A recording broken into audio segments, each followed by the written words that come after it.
లూకా సువార్త 8:14 మనం చూసినట్లయితే అందులో ఏమని ఉంటుందంటే, ముళ్ళ పొదలో వేయబడిన విత్తనము ఐహిక విచారాలను బట్టి, అలాగే ఇహ సంబంధమైన వాటిని బట్టి అణిచివేయబడి పరిపక్వంలోనికి రాకుండా ఆ ఫలము ఫలించలేదంట.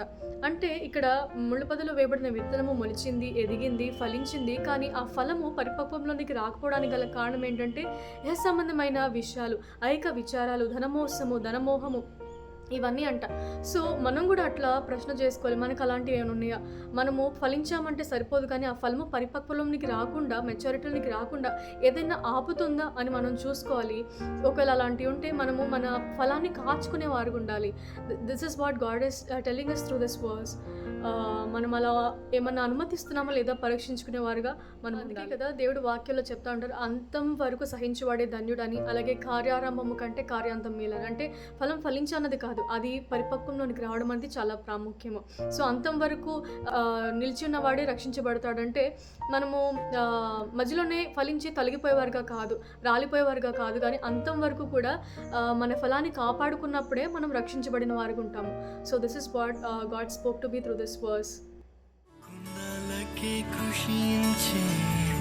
శరీరాన్ని ప్రేమించి లోకచరల జీవితం మొదలనే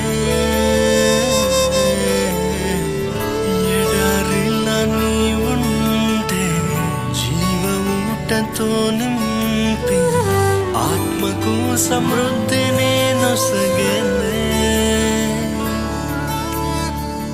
చిగురింపజేసే జీవితం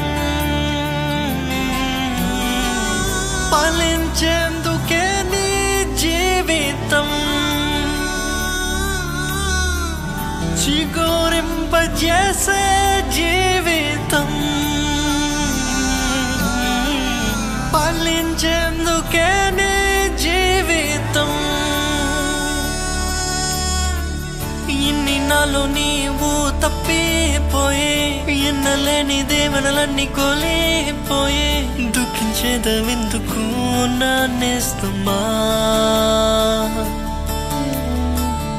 ఆయన చేసిన మేలన్నీ మర్చిపోయే, లోకం భోగ స్నేహాలతో తెలిపోయే, నిరాశ మిగిలింది అన్నా నేస్తమా?